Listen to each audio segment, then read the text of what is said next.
Welcome, friends. Today I'm going to tell you a tale of resilience, hope, and unexpected twists of fate. Enjoy the story. Amy Johnson stared at her phone in disbelief, her trembling fingers dialing the same number for what felt like the 100th time. The cheerful voice of the automated message mocked her growing desperation. The number you have dialed is no longer in service. Please check the number and try again. No, no, no, Amy muttered, her voice cracking. This couldn't be happening. Not now, not when she needed him most. Panic rising in her chest, Amy bolted from her dorm room, barely remembering to grab her key. She pounded on the door across the hall, praying her neighbor was home. Jen! Jen, are you there? I need to borrow your phone. It's an emergency. The door swung open, revealing a bewildered Jen in pajamas, her hair a mess of uncombed curls. Amy, what's wrong? Please, Amy gasped. I just need to make one call. My phone. It's not working. Jen handed over her phone without question, concern etched on her face. Amy's fingers shook as she dialed the number she knew by heart, praying for an answer. 1 ring, 2 rings, 3. Hello? A gruff voice answered, and Amy's heart leaped. Mr. Cooper, it's Amy Johnson. I'm trying to reach Adam. It's urgent. There was a long pause on the other end of the line. When Mr. Cooper spoke again, his voice was cold. Listen here, young lady. I don't know what kind of game you're playing, but Adam wants nothing to do with you. He's moved on.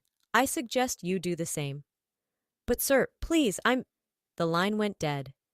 Amy stared at the phone in shock, her world crumbling around her. Jen touched her arm gently. Amy? What's going on? But Amy couldn't speak. She handed the phone back and stumbled to her room, collapsing on her bed as the tears finally came. Hours passed in a blur of misery and disbelief. Amy lay curled on her bed, her mind racing with possibilities, each one more terrifying than the last. The sound of a key in the lock barely registered until her roommate's voice cut through the fog of despair. Amy? Oh my God, what happened? Kate dropped her backpack and rushed to Amy's side, her face a mask of concern. Amy looked up at her friend, her eyes red and swollen. He's gone, Kate, she whispered. Adam's gone. His number's disconnected and his father told me to move on. Kate's brow furrowed in confusion. Wait, what? Start from the beginning. Why were you trying to reach Adam? Amy sat up slowly, her hand unconsciously moving to her stomach. I'm pregnant, Kate. And Adam, he's the father. Kate's eyes widened in shock. Oh, Amy, she breathed, pulling her friend into a tight hug. I'm so sorry. What are you going to do? Amy shook her head, fresh tears spilling down her cheeks. I don't know. I'm scared, Kate. I can't do this alone. I can't have a baby. I'm only 20. Kate pulled back, her hands on Amy's shoulders. Hey, look at me. You're not alone, okay? We'll figure this out together. But first things first, have you seen a doctor? Amy shook her head. Okay, that's step 1. We'll go to the campus health center tomorrow. They can confirm the pregnancy and talk you through your options. Kate's voice was calm and steady, a lifeline in Amy's storm of emotions. And Amy, whatever you decide, I'm here for you. You're not alone in this. For the first time in hours, Amy felt a glimmer of hope. She wasn't alone. She had Kate, and maybe, just maybe, that would be enough. The next week passed in a whirlwind of doctor's appointments, long talks with Kate, and sleepless nights weighing her options. In the end, Amy made the difficult decision to keep the baby. It wouldn't be easy, but something deep inside her couldn't bear the thought of any other choice. Now, she stood outside Luigi's, a popular Italian restaurant near campus, smoothing down her new black slacks and adjusting her crisp white shirt. It wasn't exactly how she'd imagined spending her evenings as a college sophomore, but the reality of impending motherhood meant sacrifices had to be made. You must be Amy, a boisterous voice called out. A portly man with a thick mustache approached, wiping his hands on his apron. I'm Tony, the manager. Kate's told me all about you. You ready to get started? Amy nodded, forcing a smile. Yes, sir. Thank you for the opportunity. Ah, none of that sir business. It's Tony to everyone here. Now let's get you acquainted with the menu and the layout. It's Friday night, so we'll be busy. But don't worry, we'll start you off easy. As it turned out, Tony's idea of easy and Amy's were vastly different. By the end of her shift, her feet were aching, her head was spinning with drink orders and specials, and she'd narrowly avoided dropping an entire tray of lasagna. But she'd made it through, and the wad of cash in her pocket, tips included, felt like a small victory.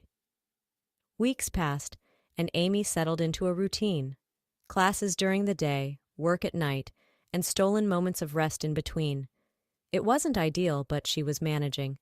The morning sickness had finally subsided, replaced by an ever-growing bump that she carefully concealed beneath loose shirts.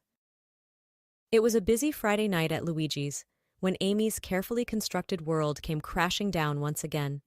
She approached her newest table, notepad in hand, only to freeze in shock at the familiar face looking up at her. "Adam?" she gasped, unable to hide her surprise. Adam Cooper's eyes widened in recognition, then quickly darted away. He was seated at a table with several older men in suits, including his father, looking every bit the polished young professional in a tailored blazer. "Good evening," Adam said stiffly, addressing the table rather than Amy directly. "Allow me to translate the specials for our guests." Amy's mind reeled as she realized the other men at the table were speaking Hebrew. She listened in a daze as Adam smoothly translated the menu, her own knowledge of the language, picked up during a high school exchange program, allowing her to follow along. As she took their orders, Amy's hand unconsciously moved to her stomach. The small bump was hidden by her apron, but she saw Adam's eyes flicker to the movement, a flash of something, guilt? Fear? Crossing his face before he looked away. The rest of the evening passed in a blur. Amy went through the motions of her job, her mind racing. Should she confront Adam? Tell him about the baby? But every time she glanced at their table, she saw Mr. Cooper's stern gaze, a silent warning in his eyes. It wasn't until she was clearing nearby tables that she overheard a conversation that made her blood run cold. "Are you sure they don't understand English?" Adam's father was saying in a low voice. "Positive," Adam replied. "They're relying entirely on my translations." Mr. Cooper chuckled darkly. "Perfect. Then they have no idea that the contract they're about to sign gives us complete control of their company. By the time they realize what's happened, it'll be too late." Amy's hand tightened on the plates she was holding, her knuckles turning white. This was wrong. These men were about to be cheated, and Adam, the father of her unborn child, was complicit in the deception. For a moment, she was tempted to walk away. It wasn't her problem, after all. She had enough to worry about with the baby on the way.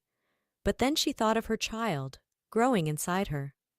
What kind of example would she be setting if she stood by and let this happen?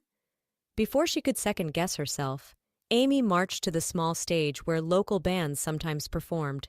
She grabbed the microphone, her heart pounding. "Excuse me," she said, her voice echoing through the restaurant. "I have an important announcement to make." All eyes turned to her, including the startled gazes of Adam and his father. Taking a deep breath, Amy began to speak in Hebrew. "Gentlemen, I apologize for the interruption, but there's something you need to know. The contract you're about to sign is not what you think it is. These men," she gestured to Adam and his father, "are planning to deceive you. The English version of the contract gives them complete control of your company." The room erupted in chaos. The Israeli businessmen began shouting, while Mr. Cooper lunged towards the stage. Adam sat frozen, his face pale with shock. "Security!" Tony yelled, rushing to Amy's side. "Everyone calm down!" In the ensuing commotion, Amy found herself ushered into Tony's office along with the Israeli businessman and one of the local partners who had been unaware of the deception. As the story unfolded, with Amy translating, the depth of the Cooper's betrayal became clear. "Young lady," one of the Israeli men said, his English heavily accented, "you have saved us from a terrible mistake. How can we ever repay you?" Amy shook her head, suddenly feeling very tired. "I just did what was right. I'm sorry for disrupting your dinner." Tony placed a hand on her shoulder. "Amy, you did more than disrupt dinner. You prevented a crime. I'm proud to have you on my team." As the night wound down and statements were given to the police, Amy found herself sitting alone in the now empty restaurant. She jumped at the sound of a voice behind her. "Why did you do it?" She turned to see Adam standing there, his face a mixture of anger and confusion. "Because it was the right thing to do," Amy said simply. "Something you seem to have forgotten." Adam ran a hand through his hair, frustration evident in every line of his body. "You don't understand. My father? No, you don't understand." Amy cut him off, rising to her feet. "Your actions have consequences, Adam, not just for you, but for others, including your child." Adam's eyes widened as Amy's hand moved to her stomach, the small bump now visible without her apron. We're... Yes, Amy said softly. "I tried to tell you, but I guess it's easier to disappear than to face responsibility, isn't it?" Before Adam could respond, a police officer approached. "Mr. Cooper, we need you to come with us for further questioning." As Adam was led away, he looked back at Amy, his expression unreadable. She watched him go, a mixture of sadness and relief washing over her. It wasn't the reunion she had imagined, but at least now he knew. Whatever happened next, she had done the right thing, for herself, for those businessmen, and for her baby. Months passed, and life settled into a new rhythm for Amy. Her belly grew, along with her determination to create a good life for her child. Kate remained a constant source of support, helping with doctor's appointments and late-night craving runs. One crisp autumn morning, Amy sat cross-legged on her bed, surrounded by baby catalogs and a notepad filled with lists. "Okay," she muttered to herself. "Crib, changing table, car seat. How does something so small need so much stuff?" A knock at the door interrupted her musings. "Come in?" she called, expecting Kate. Instead, she was greeted by a sight that made her jaw drop. Tony from the restaurant stood in the doorway, along with two of the Israeli businessmen she had helped that fateful night. Behind them was a young woman Amy didn't recognize. "Miss Johnson," one of the businessmen said, smiling warmly. "We hope we're not intruding." Amy struggled to her feet, acutely aware of her messy hair and oversized t-shirt stretched over her prominent belly. "No, not at all. Please come in. I'm sorry for the mess." Tony waved away her apologies. "Amy, these gentlemen have been trying to reach you. They have a proposition for you." The next hour passed in a whirlwind of explanations and offers that left Amy's head spinning. The businessmen, grateful for her intervention months ago, wanted to help her. They had purchased a small apartment near campus, fully furnished and ready for a young mother and her baby. "We can't possibly accept this," Amy protested, tears welling in her eyes. "It's too much." "Nonsense," the older businessman said kindly. "You saved our company, our livelihoods. This is the least we can do. Besides," he added with a twinkle in his eye, "consider it an investment in your future, and the future of your little one." The young woman stepped forward then, introducing herself as Sarah, their translator. "There's more, Amy. The company would like to offer you a job as a remote translator. Your skills with Hebrew are impressive, and we could use someone with your integrity on our team." Amy's hand flew to her mouth, overwhelmed by their generosity. "I don't know what to say." "Say yes," Kate piped up from where she'd been listening by the door. "Amy, you deserve this. Both of you do." She nodded towards Amy's belly. With tears streaming down her face, Amy nodded. "Yes, thank you. Thank you so much." Later that day, as Amy stood in her new apartment, she could hardly believe how much her life had changed in just a few short months.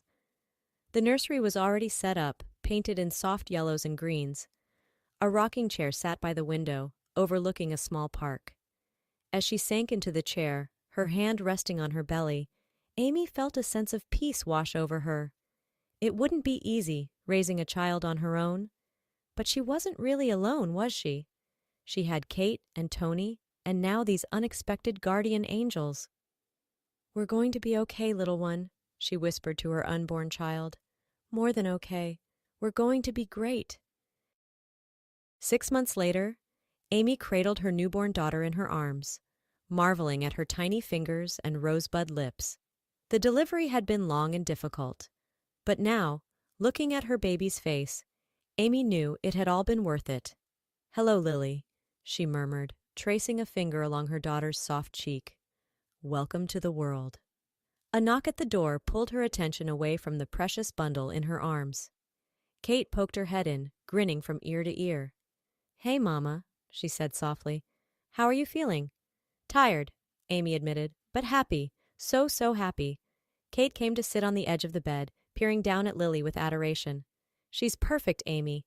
Absolutely perfect." Another knock, and Tony's jovial face appeared. "Room for a few more visitors?" Behind him were the Israeli businessmen who had changed Amy's life, along with Sarah, their translator. But there was someone else with them, a young man Amy didn't recognize. "Amy," one of the businessmen said, "we hope you don't mind us dropping by. We wanted to meet the newest member of the family." Family. The word warmed Amy's heart. These people, who had started as strangers, had become so much more. As the room filled with soft conversation and coos over baby Lily, Amy noticed the young man hanging back, looking slightly uncomfortable. Sarah noticed her gaze and smiled, pulling him forward. "Amy, this is my brother Daniel. He's just moved here to work with the company." Daniel stepped forward, his eyes meeting Amy's. There was a warmth there, a kindness that made Amy's breath catch. "It's nice to meet you, Amy," he said softly. "And you too, little Lily. Sarah's told me all about you, your story. It's incredible." Amy felt a blush creep up her cheeks. "Thank you. I'm just trying to do my best." "Well," Daniel said, a shy smile playing at his lips, "from what I've heard, your best is pretty amazing." As their eyes met again, Amy felt a flutter in her chest that had nothing to do with post-pregnancy hormones. It was too soon, of course. She had Lily to think about, a new job to navigate. But maybe, just maybe, there was room in her heart for one more unexpected blessing. Later, as Amy prepared to leave the hospital, she looked around at the group gathered to help her. Kate, her rock through it all. Tony, beaming like a proud uncle. The businessmen who had become her unlikely champions. Sarah, already proving to be a dear friend. And Daniel, whose gentle smile promised possibilities she hadn't dared to imagine. With Lily secure in her arms, Amy stepped out into the sunshine, ready to face whatever came next. Her path hadn't been easy, and she knew there would be challenges ahead. But as she looked down at her daughter's sleeping face, Amy knew one thing for certain. Sometimes, life's greatest twists of fate lead us exactly where we're meant to be.